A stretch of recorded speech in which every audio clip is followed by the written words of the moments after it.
बिस्मिल्लाहिर्रहमानिर्रहीम। अस्सलाम वालेकुम नाज़रीन कराम, मैं हूं मखदूम शहाबुद्दीन और आप देख रहे हैं मेरा फेसबुक और यूट्यूब चैनल। उम्मीद करता हूं आप सब लोग बखैर आफियत होंगे और जहां भी होंगे अपने अहले खाना समेत खुश भी होंगे और महफूज भी। नाज़रीन कराम, रात गए कप्तान का नहले पर दहला आ चुका है। नवाज शरीफ को इन हंगामी हालात में लंदन से एक प्रेस कॉन्फ्रेंस करनी पड़ी और इस हंगामी प्रेस कॉन्फ्रेंस के अंदर इस बेंच पर चीफ जस्टिस पर अदम एतमाद का इजहार तो कर दिया मियां साहब ने, लेकिन अब इस सारी की सारी सूरत हाल के अंदर कप्तान ने चीफ जस्टिस उमर अता बंदयाल के रास्ते आज खोल दिए हैं और आज नवाज शरीफ को अब तक का सबसे बड़ा सरप्राइज दिया है। और इत्तेहादियों ने आज बैठना है वजीर आजम हाउस के अंदर, एक अहम इजलास वजीर आजम की सरबराही में होना है।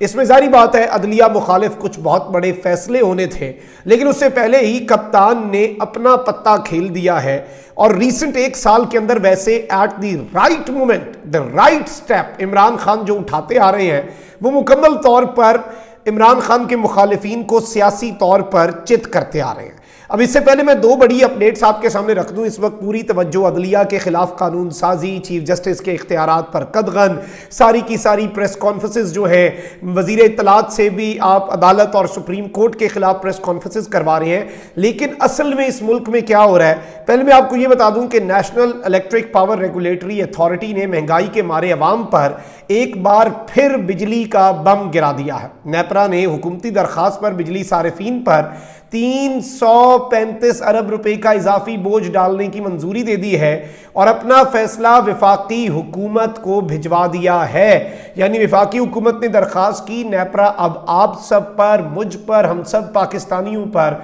355 अरब रुपए का इजाफी बोझ डालने जा रहा है। नेपरा ने बिजली सारिफीन पर 3 रुपये 23 पैसे फी यूनिट मुस्तकिल सरचार्ज आयद करने की मंजूरी दे दी है, जिसकी वसूली आइंदा माली साल से की जाएगी। बिजली पर इजाफी सरचार्ज का इतलाक घरेलू, सनती, कमर्शल और ज़रई सारिफीन पर होगा, जबकि इजाफी सरचार्ज का इतलाक के इलेक्ट्रिक के सारिफीन पर भी होगा।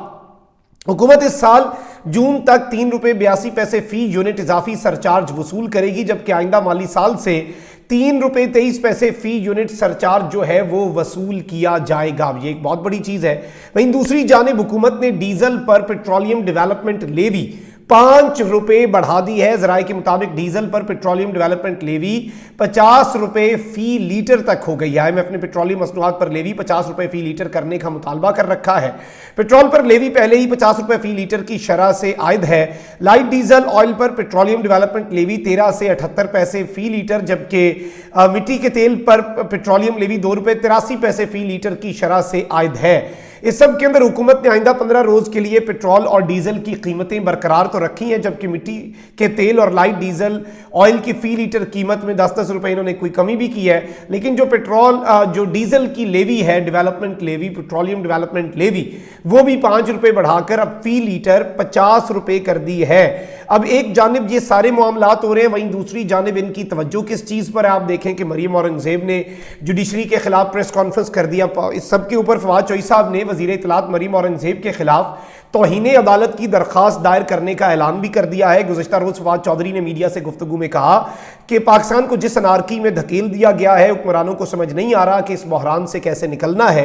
उन्होंने कहा कि जिले शाह केस में लाहौर पुलिस हमारी मुलजिम है, अदलिया के खिलाफ मुहिम की हौसला अफजाई की जा रही है। सुप्रीम कोर्ट का हुक्म न मानने की बातें करने वालों के खिलाफ तौहीन अदालत की दरखास्त दायर करेंगे।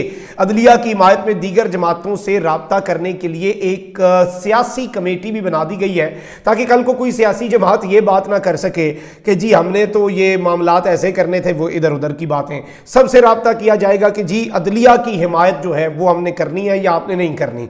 इसके अलावा पार्टी की कोर कमेटी के इजलास के बाद ब्रीफिंग देते हुए फवाद चौधरी ने नवाज शरीफ को तनकीद का निशाना बनाते हुए कहा कि नवाज शरीफ पाकिस्तान की अदलिया को धमकियां दे रहा है, लेकिन साथ ही उन्होंने मुज़ाकरात की हामी भरते हुए कहा कि तहरीक इंसाफ सियासी जमातों से मुज़ाकरात के हक में है, लेकिन ताली दोनों हाथों से बजती है। अगर कोई संजीदा मुज़ाकरात होते हैं तो हम आगे चलेंगे। फवाद चौधरी ने कहा कि पाकिस्तान के हालात ठीक करने हैं तो इंतकामी कार्रवाइयों से आगे जाकर सोचना होगा, हमें नवाज शरीफ की वापसी पर भी कोई एतराज़ नहीं है। और इस सब के अंदर वैसे पीटीआई जो है वो अब बड़ी मुनासिब बातें कर रही है। आप देखें साबिक स्पीकर कौमी असम्बली और पाकिस्तान तहरीक इंसाफ के रहनुमा असद कैसर जो हैं, उन्होंने कहा है कि हुकूमत मिली तो गारंटी देता हूं किसी के खिलाफ इंतकामी कार्रवाई नहीं होगी। और एक निजी टीवी से गुफ्तगू में असद कैसर ने कहा कि हुकूमत ने सुप्रीम कोर्ट पर बराह रास्त हमला किया है, हुकूमत ने जो कानून साजी की उस पर बात हो सकती है, कानून साजी का ये वक्त बदनीयती को जाहिर करता है, हुकूमत ये कानून साजी नवाज शरीफ को रिलीफ दिलवाने के लिए कर रही है और ग्रेटर गेम तो यही है। उन्होंने कहा कि हुकूमत इलेक्शन के लिए तैयार हो तो हम बात करने के लिए तैयार हैं। ऑब्वियसली बात तो तभी होगी जब इलेक्शन की ये बात करेंगे। हुकूमत मिली तो गारंटी देता हूं किसी के खिलाफ इंतकामी कार्रवाई नहीं होगी। इमरान खान ने वाजे किया है कि उन पर जो हमला हुआ उसको भी माफ कर देंगे। इमरान खान ने ट्रुथ एंड रिकंसिलिएशन की बात की है कि यह होना बहुत जरूरी है और उससे किसी को भागने नहीं दिया जाएगा। अब जरा आप देखें, ये तो कुछ अपडेट्स थी और जाहिर बात है कप्तान ने कोर कमेटी के इजलास की सदारत भी की है, सारे टॉप के जो आपके लीडर्स हैं उन्होंने भी शिरकत की और बड़ी दिलचस्प मैं समझता हूँ बैठने का इंतज़ाम था। कोर कमेटी के इजलास के अंदर चारपाइयाँ लगी हुई थी, बाबर अवान, शाह महमूद कुरैशी, पीर अमीनुल असनात, शीरी मज़ारी और दीगर जितने टॉप के लीडर्स हैं वो सारे, डॉक्टर यास्मीन राशिद, ये चारपाइयों पे बैठे थे। सामने खान साहब की कुर्सी लगी हुई थी तो जाहिर बात है एक बड़े कैंडिड किस्म का ऊपर तंबू लगा के अंदर चारपाइयाँ जो हैं वो डाल के और वो खान साहब ने ये इजलास बुलाया। लेकिन इस इजलास में जो फैसले हुए हैं वो इन सब की मंजी ठोकने के लिए मैं समझता हूँ काफ़ी हैं। अच्छा, अब यहाँ पर जो सूरत हाल बन चुकी है नाज़रीन कराम, वहाँ पर आप देख लें कि नवाज शरीफ ने कहा है कि इस बेंच में तो 2 जज हुए हैं जिन्होंने मेरे खिलाफ फैसला दिया, जब बेंच ही कबूल नहीं है तो फैसला कैसे कबूल होगा। और प्रेस कॉन्फ्रेंस करते हुए इन्होंने कहा कि इस सारे मामले के अंदर जो चीफ जस्टिस हैं उन्हें भी और बेंच को भी निशाना बनाया और कहा कि बेंच का फैसला काबिल कबूल नहीं होगा। अब ये मुकम्मल तौर पे कह रहे हैं कि जी फुल कोर्ट बनाई जाए, फुल कोर्ट बनाई जाए, फुल कोर्ट बनाई जाए। और जाहिर बात है चीफ जस्टिस ऑफ पाकिस्तान जो है उन्होंने तो आइन और कानून के मुताबिक जो है वो फैसले करने हैं और उन्होंने अपने हिसाब से चीजें चलनी है। और वहां पर एक जानिब धमकियां भी दी जा रही हैं कि जी सुप्रीम कोर्ट के इस तीन रुकनी बेंच को एक जानिब ये चल रहा है कि जी इन्हें तो सिक्योरिटी दे दी जाए, ये ना हो कि इनकी रही से इज्जत चली जाए। और इसी तरह से नून लीग के हामी साफी कहते थे ना चीफ जस्टिस अपना और अपने फैसले का और अदलिया का और सुप्रीम कोर्ट का मजाक उड़वाएंगे। आज वो मजाक उड़ रहा है कि 90 दिन में आइन के मुताबिक इलेक्शन कोई करवाने के लिए तैयार ही नहीं है। तो उसी तर्ज पर नाज़रीन कराम ये बातें भी हो रही हैं। वहीं दूसरी जानिब ये भी कहा जा रहा है कि सोमवार के दिन अगर हालात ठीक ना हुए, बैकडोर चीज़ें मामला दुरुस्त ना हुए तो ये 3 रुकनी बेंच भी टूट सकता है। और अगर ये 3 रुकनी बेंच अब टूटा तो इसके बाद और कोई हल नहीं होगा कि चीफ जस्टिस ऑफ पाकिस्तान जो है जस्टिस उमर अता बंदयाल उन्हें फिर शायद इस्तीफा देना पड़ जाए। अब यहां पर एक चीज मैं आपको बता दूं कि चीफ जस्टिस अकेले नहीं है सुप्रीम कोर्ट में, लेकिन जाहिर बात है कि सुप्रीम कोर्ट के जजेस में डिवाइड है, वो तो सामने आ चुकी है, वो तो आप खुद सामने लाएं, अब उस पर बात तो होगी। और उसके अलावा तो और कोई हल जो है वो मैं समझता हूं कि और नजर नहीं आ रहा। अब यहां पर एक जानिब ये सारी बातें हो रही हैं तो वहीं दूसरी जानिब आप ये देखें कि इमरान खान साहब ने क्या नहले पर दहला मारा है और इन्होंने पार्टी के सदर परवेज इलाही साहब से मुलाकात की है और सुप्रीम कोर्ट में ज़ेर समात मुकदमे पर बड़ा तफसीली चॉई साहब ने और इमरान खान साहब ने तबादला ख्याल किया। और इमरान खान साहब ने आज बाज़ाब्ता तौर पर, पहले खान साहब ने एक बात कही थी वैसे ट्वीट के अंदर कि जी मुझे नहीं फ़र्क पड़ता, 5 लोग हैं, सारी कोर्ट है, मुझे बस एक सवाल का जवाब दे दें कि 90 दिन में इंतखाबात होते हैं या नहीं। और ये एक बड़ा वाज़ेह सवाल था और ये सवाल अपनी जगह खड़ा रहेगा क्योंकि आइन शिकनी अगर कोई करता है तो वो आइन, जाहिर बात है आइन ऑब्वियसली उसके ऊपर खामोश तो नहीं बैठेगा। अब पाकिस्तान तहरीक इंसाफ के चेयरमैन इमरान खान ने जो नहले पर दहला मारा है, उन्होंने कहा है कि हम सुप्रीम कोर्ट में फुल बेंच भी अगर बन जाए तो हमें उससे कोई फ़र्क नहीं पड़ेगा। इस हवाले से इमरान खान ने कहा कि सुप्रीम कोर्ट में अगर फुल बेंच बन जाता है हमें कोई फ़र्क नहीं पड़ता, कोई हमारे ऊपर उसका इफेक्ट नहीं पड़ेगा। आइन जो है आपका कॉन्स्टिट्यूशन वाज़ेह तौर पर कहता है कि आपने इलेक्शन 90 दिन में करवाने हैं। परवेज इलाही का कहना था कि नून लीग अदलिया तकसीम करने की पॉलिसी पर अमल पैरा है, सुप्रीम कोर्ट के खिलाफ साजिश का अवाम भरपूर जवाब देंगे। आटे की लाइनों में लोग अपनी जानों से हाथ धो रहे हैं। और इस सब के अंदर मैं आपको यह भी बता दूं कि सुप्रीम कोर्ट में आपको पता है कि जिस तरह की चीजें चल रही हैं, नवाज शरीफ ने लंदन से प्रेस कॉन्फ्रेंस करते हुए फुल कोर्ट का मुतालबा किया और जाहिर बात है नवाज शरीफ फुल कोर्ट नहीं चाहते, नवाज शरीफ अपनी मर्जी का फैसला चाहते हैं, वो चीफ जस्टिस को ब्लैकमेल करना चाहते हैं। लेकिन इमरान खान साहब के इस ऐलान के बाद गेम किस तरह से बदली है, नवाज शरीफ फुल कोर्ट का कहकर इस सारे मामले से भागने की कोशिश कर रहे थे, जबकि इमरान खान ने कहा है कि आ जाओ फुल कोर्ट है तो मैं तो फुल कोर्ट के मैं भी हक में हूं, अगर दोनों फरीकैन राजी हैं, मियां बीवी राजी तो क्या करेगा काजी, तो चलो भाई एक जानिब दो ही चीज़ें हैं ना, एक जानिब पीडीएम और नवाज शरीफ और दूसरी जानिब इमरान खान।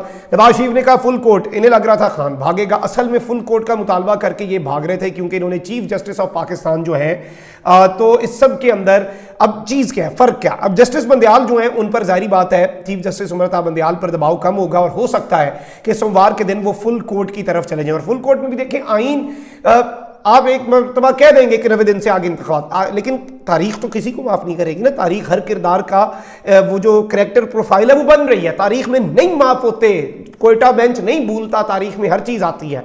मतलब अब अगर इमरान खान की स्टेटमेंट के बाद फुल कोर्ट बनता है तो ये फुल कोर्ट धौंस से, धांधली से या फिर धमकियां लगा के, तड़ियां लगा के नहीं बन रहा। ये एक फंडामेंटल डिफरेंस है। अब अगर फुल बेंच बनता है तो वो आपका फुल बेंच बनेगा इत्तफाक़े राय से, यानी सबका आपस में कंसेंसस है, सारे के सारे फरीकैन राजी हो जाएं फुल कोर्ट के ऊपर। और खान साहब ने इस बात को रिपीट इसलिए किया है और ये प्रेस रिलीज इसलिए आया है चौधरी परवेज लाई साहब से मुलाकात का, जिस प्रेस रिलीज के जरिए खान साहब की ये इंपॉर्टेंट स्टेटमेंट पहुंचाई गई है कि अगर नवाज शरीफ बैठ के कह रहे हैं फुल कोर्ट बनाओ फुल कोर्ट बनाओ, वो असल में फुल कोर्ट नहीं, वो इस सारी के सारे मामले से भागना चाहते हैं और बुरे तरीके से भागना चाहते हैं और कोई उन्हें इसके अंदर वो दूसरी राय नहीं है।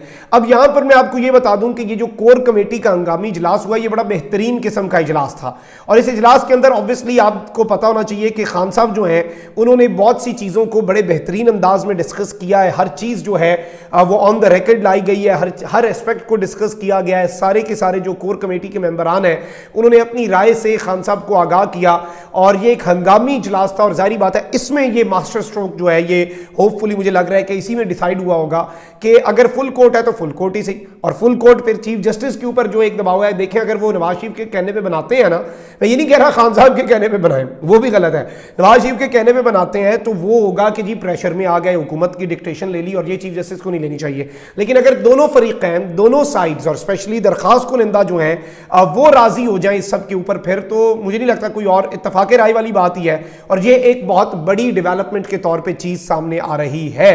कमेंट सेक्शन में राय का इजहार जरूर करें, अपना बहुत ख्याल रखें। अल्लाह निगहबान, पाकिस्तान जिंदाबाद।